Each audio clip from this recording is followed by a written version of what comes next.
Telur merupakan sumber protein terbaik yang telah kita ketahui, selain susu.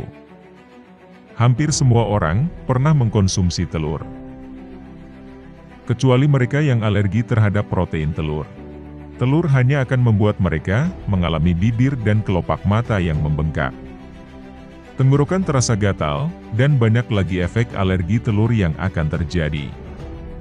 Namun, selama ini kita hanya mengkonsumsi telur tanpa mengetahui perjalanan mereka. Bahkan kadang, telur jadi tebak-tebakan yang tiada ujungnya. Seperti pertanyaan duluan mana telur atau ayam. Kita sering mendengar tebak-tebakan seperti itu. Di video ini, kita akan cari jawabannya. Pada video kali ini, kita akan sama-sama membahas tentang telur ayam. Namun sebelum lanjut ke videonya, yuk dukung channel ini dengan klik tombol like, subscribe, dan loncengnya sekalian. Share sebanyak-banyaknya kepada teman-teman kalian, agar lebih banyak orang tahu dan menggemari konten-konten edukasi seperti ini.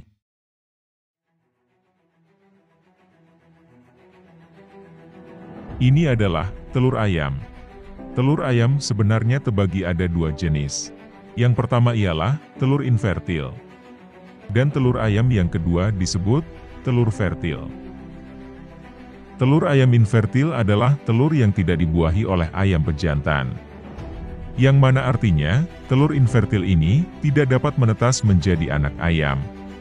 Dan jenis telur inilah yang selama ini kita konsumsi. Jadi, ayam betina akan tetap mampu bertelur meski tanpa dikawini oleh ayam jantan. Dan telurnya ini disebut telur infertil. Sementara jenis telur kedua ialah telur yang dibuahi oleh ayam jantan melalui proses perkawinan. Dan telur ini akan mampu menetas dan akan menjadi anak ayam.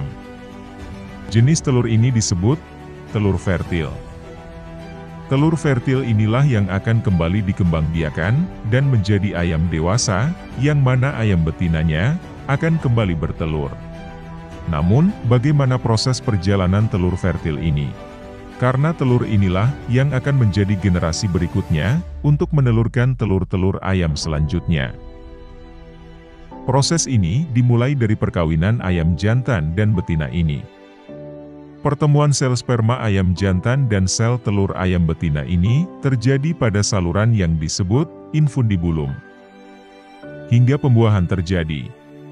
Selanjutnya proses pembentukan telur pun dimulai. Di mana proses ini memerlukan waktu antara kurang lebih 25 jam hingga 26 jam. Setelah ayam betina bertelur, telur ayam ini memerlukan setidaknya 21 hari untuk menetas. Disinilah proses yang sangat luar biasa terjadi. Pembuluh darah halus akan mulai tumbuh dari embrio yang ada di dalam telur ini. Kamu bisa melihatnya dengan membawa telur yang sudah dibuahi ayam jantan, dengan membelakangi cahaya yang terang. Embrio itu terus berkembang dan mulai membentuk bagian-bagian yang sempurna.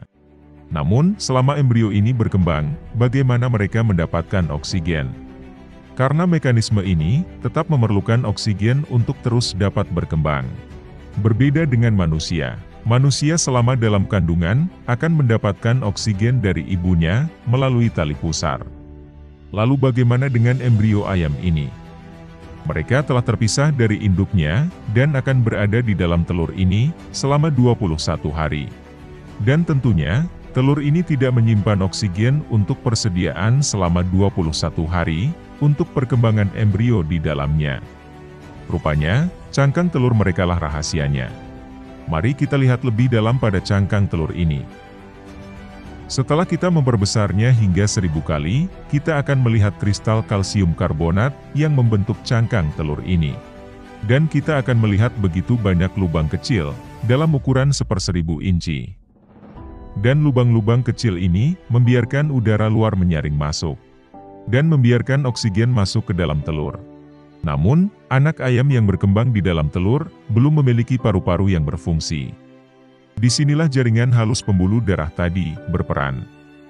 Oksigen dari udara yang masuk melalui cangkang ini akan berdifusi ke dalam darah embrio melalui perantara jaringan halus pembuluh darah ini. Dan dengan waktu yang bersamaan, anak ayam akan melepaskan karbon dioksida. Sebenarnya proses ini cukup mirip pada saat kita berada di dalam rahim ibu, di mana pembuluh darah kita yang mencapai dinding rahim kemudian bergabung dengan membran luar untuk membentuk plasenta. Dan di dalam plasenta inilah, oksigen dari ibu berdifusi ke dalam aliran darah kita, sama seperti yang dialami telur tadi.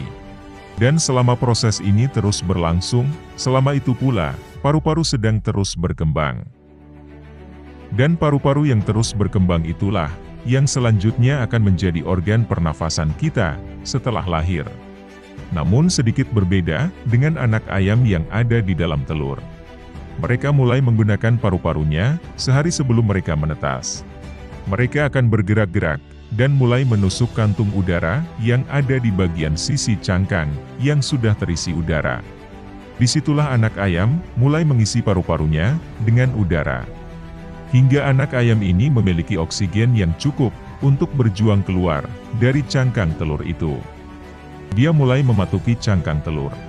Dan inilah, momen pertama anak ayam, untuk menghirup udara segar. Dan anak-anak ayam inilah, yang akan kembali dibudidayakan. Entah salah satu dari mereka akan difokuskan untuk menjadi ayam petelur infertil, atau, akan dikembangbiakan lagi, untuk menghasilkan telur-telur fertil. Lalu, mengenai tebak-tebakan ayam di awal tadi. Duluan mana antara ayam, atau telur ayam?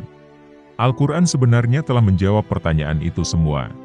Pada surah Az-Zariyat, ayat 49, Allah Subhanahu wa Ta'ala berfirman, yang artinya, dan segala sesuatu kami ciptakan berpasang-pasangan, agar kamu mengingat kebesaran Allah. Dan Ibnu Katsir menjelaskan dalam tafsirnya, bahwa ayat ini menerangkan tentang penciptaan seluruh makhluk, dengan berpasang-pasang. Maka, dari situ kita bisa mengambil kesimpulan, bahwa pada awal penciptaannya, Tuhan menciptakan makhluk dalam bentuk dewasa dahulu, untuk kelak makhluk tadi, melahirkan keturunan-keturunan mereka. Seperti halnya, penciptaan Nabi Adam alaihi salam. Dari sisi sains pun, telah menemukan fakta terbaru, bahwa sebuah telur membutuhkan protein tertentu, yang hanya diproduksi oleh ayam betina dewasa. Maka, ini dapat menjelaskan bahwa, ayam dewasalah yang terlebih dahulu ada. Para peneliti berpendapat, tidak mungkin telur tercipta sendirian. Sementara, telur itu membutuhkan protein khusus, yang hanya bisa diproduksi oleh ayam betina. Jadi, inilah telur ayam. Salah satu sumber protein terbaik, untuk manusia. Sekian banyak cerita kali ini, semoga video ini bermanfaat. Kita ketemu lagi, pada video-video menarik lainnya.